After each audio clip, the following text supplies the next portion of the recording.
अयोध्या में राम मंदिर बनने के बाद लगा था कि बाबरी मस्जिद का चैप्टर अब इतिहास के पन्नों में दर्ज हो गया है, लेकिन पश्चिम बंगाल से आई कुछ तस्वीरें और एक ऐलान ने इस पूरी बहस को फिर से जिंदा कर दिया है।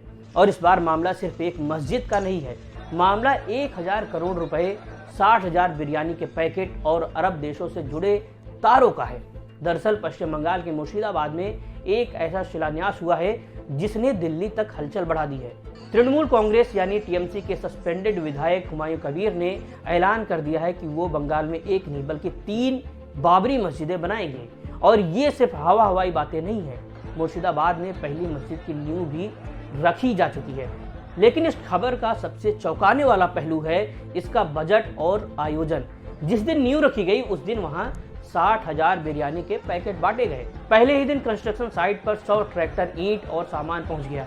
दावा किया जा रहा है कि सिर्फ मुर्शिदाबाद वाली मस्जिद पर करीब 300 करोड़ रुपए खर्च होंगे और अगर तीनों मस्जिदों का हिसाब जोड़ लिया जाए तो कुल बजट 1000 करोड़ रुपए बताया जा रहा है। अब सवाल ये है कि एक विधायक, भले ही वो सस्पेंडेड हो, इतने बड़े प्रोजेक्ट का ऐलान कैसे कर सकता है?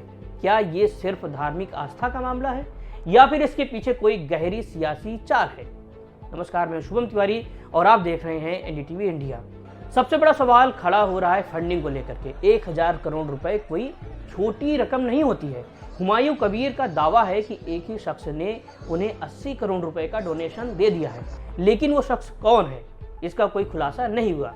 मामला तब और पेचीदा हो गया जब इस शिलान्यास कार्यक्रम में अरब देशों से आए मौलाना और धर्मगुरु भी मंच पर नजर आए। अब जांच एजेंसी और विपक्ष ये सवाल पूछ रहे हैं कि क्या इस प्रोजेक्ट के लिए खाड़ी देशों से फंडिंग हो रही है? क्या विदेशी पैसा बंगाल के रास्ते भारत में एंट्री कर रहा है? हुमायूं कबीर जिस कॉन्फिडेंस के साथ बात कर रहे हैं वो इशारा करता है कि बैकअप बहुत तगड़ा है, लेकिन बिना किसी सरकारी मदद के इतना बड़ा इंफ्रास्ट्रक्चर खड़ा करना, वो भी बाबरी मस्जिद के नाम पर, ये टाइमिंग कई शक पैदा करती है। अगर आप इन मस्जिदों की लोकेशन देखेंगे तो पूरी पिक्चर क्लियर हो जाएगी।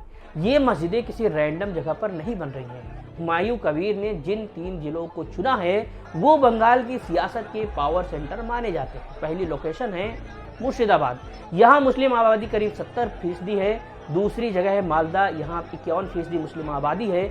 और तीसरी लोकेशन है बीरभूम। बीरभूम में 35% माइनॉरिटी वोट बैंक है। यानी ये प्रोजेक्ट सीधे तौर पर उस वोट बैंक को साधने की कोशिश है जिस पर ममता बनर्जी की टीएमसी और कांग्रेस दोनों की नजर रहती है। हुमायूं कबीर टीएमसी से सस्पेंडेड जरूर हैं, लेकिन उनकी राजनीति उसी वोट बैंक के इर्द गिर्द घूम रही है। एक्सपर्ट का मानना है कि बाबरी का इमोशनल कार्ड खेलकर वो अपनी अलग सियासी जमीन तैयार कर रहे हैं या फिर टीएमसी के लिए ही किसी प्लान बी पर काम कर रहे हैं। इस ऐलान के बाद सियासी पारा हाई हो गया है। बीजेपी ने इसे ममता सरकार की तुष्टीकरण की राजनीति बताया है। बीजेपी सांसद संबित पात्रा ने साफ कहा है कि ममता और हुमायूं मिलकर बंगाल का माहौल खराब कर रहे हैं।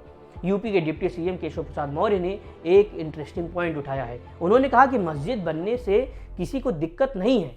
भारत में लाखों मस्जिदें हैं, लेकिन विरोध इस बात का है कि मस्जिद का नाम बाबर के नाम पर क्यों रखा जा रहा है। क्या एक आक्रांता को ग्लोरीफाई करने की कोशिश हो रही है? दूसरी तरफ टीएमसी नेता शत्रुघ्न सिन्हा बचाव में उतरे हैं। उनका कहना है कि बीजेपी धर्म के नाम पर हंगामा कर रही है, लेकिन कहानी सिर्फ बंगाल तक सीमित नहीं है। बंगाल की आग हैदराबाद तक पहुंच गई है। वहां भी तहरीक मुस्लिम शब्बन संगठन ने ऐलान कर दिया है कि वो ग्रेटर हैदराबाद में बाबरी स्मारक बनाएंगे, साथ ही स्कूल और अस्पताल भी खोलेंगे। कुल मिलाकर अब आने वाले चुनाव के लिए बाबरी फिर से एक बड़ा मुद्दा बनने जा रहा है। लेकिन फंडिंग कहां से आ रही है?